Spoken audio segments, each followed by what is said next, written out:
How was the 6 a.m. practice? It was good. Yeah, we had a good practice this morning. So yesterday's wasn't very good, but this morning's was good, and I'm sure this afternoon's will be good. So guys' attitudes are good, and you know, it's such a long season, and you know, we won't even remember the Kentucky game 2 weeks from now.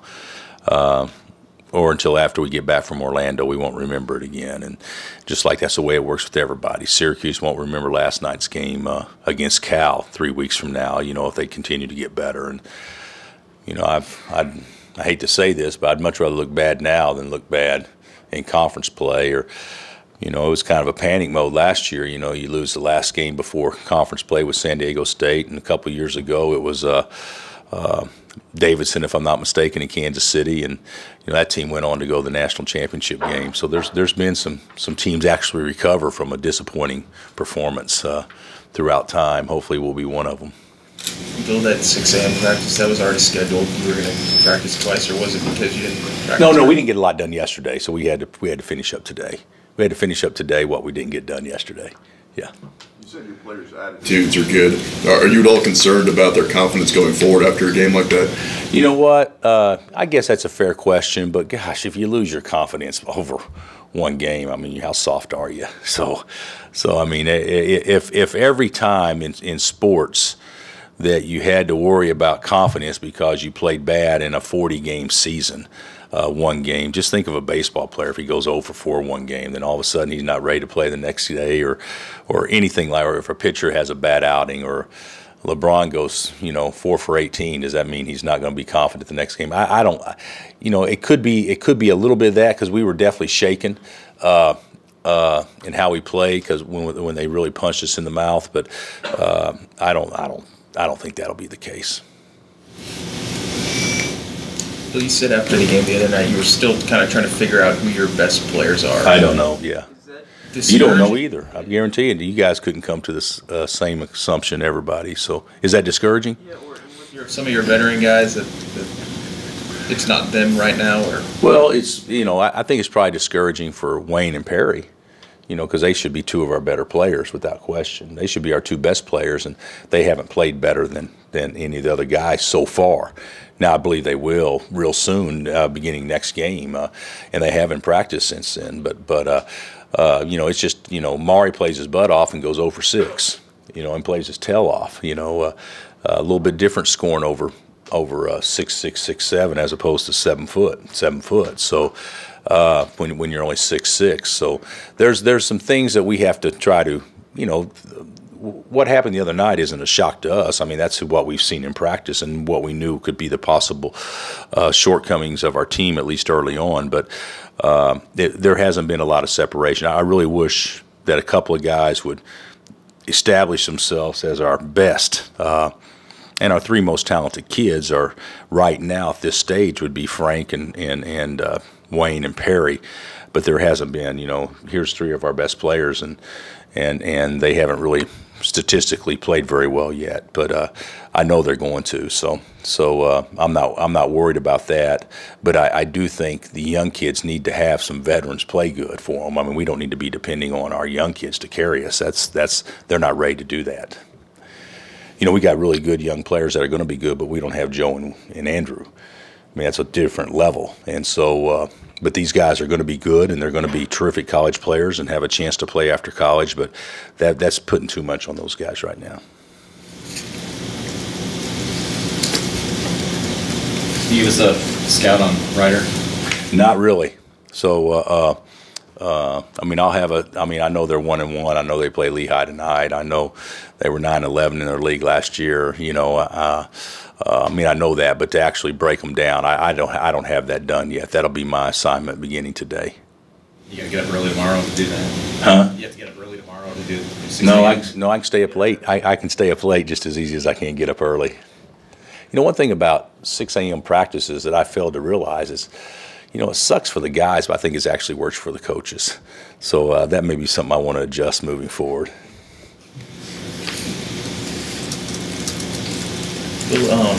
The other night, Frank was really able to get into the lane kind of whenever he kind of wanted to, but his decision-making for him, is that something that he needs to work on? Well, we talked so much about that, drive it. And so he drove it. But we talk about driving the pass as opposed to driving the score. Because especially on the first side or second side against length, the way they played, they didn't care if you got beat. They didn't care if they got beat because they funneled you to the bigs, and then they didn't help off the perimeter very much. And it's a pretty good way to play. And so he's got to be able to drive in there to make something happen for other people. And we didn't do a good job of that at all. He didn't do a good job of that, but nobody did a good job of that. Wayne was bad at it. Devontae was bad at it. And those were the three guys that probably are the most equipped to get in there and create havoc. So that's something that we got to improve. But at least we got in there. I mean, there was not an intimidation factor at all of us getting in there. And we just couldn't do much with it when we did. Coach, the Champions Classic's now at 4 years old. Was that Kentucky team that you guys played the best team yet? I don't know. That one or the team that we played in. We've gotten pretty lucky in the deal. We played Kentucky when they were unanimous number one and won the national championship, and this year they're unanimous number one and predicted to win the championship. And last year I think Duke was 4, something like that, and Michigan State was ranked really high when we played them. Of course, all the teams are going to be ranked pretty high, but that team the other night was as impressive a performance as we've had against us. But I think it still remains to be seen if they're better than that 12 team. But certainly they have the pieces to be better, if they continue to get better. That team, of course, ended up playing Kentucky again in the national championship game. Is that something you've talked about with your players? Well, we went over some things. The thing about it is Kentucky, when they beat us in the Garden, and when they beat us in the national championship game, if you go down those rosters, Anthony Davis, MVP candidate, Michael Gilchrist, starter for the Charlotte, Terrence Jones was starting for the Rockets, Marcus Teague is in the league as a backup, Darius Miller's in the league, Deron Lamb's overseas. Our team that we had there is combined for anywhere between 8 to 10 minutes a game combined in the NBA. So it just goes to show you, even though there's unbelievable talent, you can still have teams. The best players don't guarantee wins. The teams that play the best together, it gives you the best chance to win. Of course, talent is a huge part of that. But we've got good enough players to have a great season. And I told our guys, I told them that who would have thought that team that played them early when we couldn't get a shot and we just relied on Tyshawn to go one-on-one the whole second half and get fouled. Who would have thought that team would be a team that would play them for a national championship and was a 2-possession game with 2 minutes left. So I mean, there's certainly optimism in that, because I do think that this team can be as talented as the team that we had in 12. No question. I don't know if we're going to play together as well, because that remains to be seen. Of course, that team didn't play together great until we got back to conference play, to be real honest. What do you think Cliff learned about transitioning to college from the Kentucky game? Well, I think the whole thing is Cliff is a good player, but Cliff's 6'8", and 6'8" struggles scoring over 7 foot. So that was the thing about it is it's one thing to when your skill set is like Cliff's, in order to maul people in the post and post strong and score close to the basket, that kind of stuff. You got to learn to score before you catch, as opposed to relying on a skill set to score after you catch, and that didn't work very well the other night, even though he did some good things. So I think Cliff was, as much as anything, was like, I know now what I need to do more than I ever knew. And, of course, it takes a long time to prepare to do that. You just don't learn it and then you go out and do it the next day. But hopefully through months of practice and him understanding that better, I think it will help him quite a bit. You mentioned Perry and Wayne earlier. What do you want to see from both of those guys? Productivity, leadership, calming influence, intelligence. There's a lot of things I think that we need to see from those guys, because it'll definitely filter down to the rest of the guys. What improvements do you want to see on offense in your next game? Well, I'd like to score more than 40. I think that would be a huge improvement. But we need to shoot free throws better. There's a lot of things that 40 points was a kind of it wasn't really who we were based on how we played. We played bad, obviously, but watching the tape, I mean, we played better than the score, even though the score we didn't play good enough to be a 3-point game, but I mean we played better than the score for the you know, majority of the time.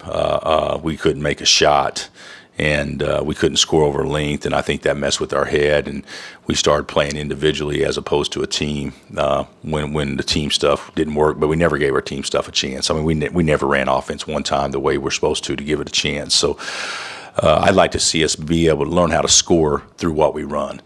You know, we run good stuff, and I really feel like that when guys really understand how you score out of what we run, we'll be able to play out of it and be much more efficient offensively, because we certainly weren't the other day.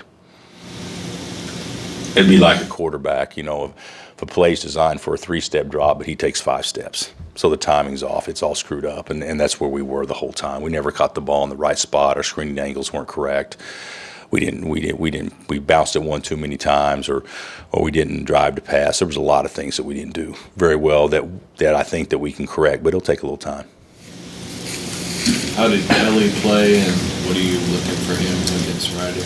Well, I thought that Kelly did some positive things without question, but let's not get carried away. You're not going to take any positives from the game from an individual standpoint. I mean, I don't think that anybody stood out and said, you look at him and said, wow, he really played well. I don't think that was one of those games. And what happens is when you play as individuals and you play against some really, really, really good individuals that play as a unit, then you don't look very good individually, and that's kind of what we did. So, but I thought Kelly did some good things. He was, you know, put the ball down a couple of times and got in there nice. He made a nice 3, you know, but, you know, one of the big keys to that game, and it seems like a minor key, was how their 3-man kept every ball alive on the glass. Every ball alive. Poitras and Lyles kept every ball alive on the glass, and our 3-man did a really poor job of creating any type of block out or opportunities for us through their, you know, through them crashing or through us getting to the offensive glass. I mean, we that was a total domination in how they dominated the glass. The end boards ended up being 22-20. Was that offensive to offensive or something? They only out rebound us 5, but that's the biggest misleading stat in the world. I mean, they dominated the glass, and we made the rebound marks interesting because we got better, but that was basically after the game was already, you know, over. So we got to do a better job, all 5 guys. You know, when your big guys are 6'6" and 6'7", and you're blocking out 7 foot, you know, it's hard enough just to block out. Somebody's got to be able to go get the ball, and our guards, our 1 and 2 and our 3s, did a really poor job of helping those guys. That was disappointing, because I thought there were times our big guys battled pretty hard in there. What do you think of the Orlando Classic? This game counts as one of those games? Well, I think the Classic will be hard. You know, there's good teams in the field, and we certainly need to get off to a good start and playing Ryder, and we'll look forward to going down to Orlando, just like we did Atlantis last year. I'm hopeful that we leave Orlando a heck of a lot better team than we left Atlantis last year, because Atlantis, we left out of there a bad team. I mean, we weren't very good when we left there. You beat Duke, that's great. We were much worse a week later. We got to just kind of get better and just grind on it and build on it, and I think we're going to be just fine. Do you like the field? Do I like the field? Yeah, I love the field. No, the field's good. I mean, we get a chance to play Ryder, and then obviously Rhode Island. Rhode Island's good. Rhode Island give us everything we want and more, and then Tennessee or Santa Clara, and then on the other side you got good teams on the other side. You know, highlighted probably by Michigan State, but Marquette and Georgia Tech and other. You know, it's going to be a good field. It'll be a very, very competitive field. Anything else? All right, thanks, Coach. All right, guys. Thank you.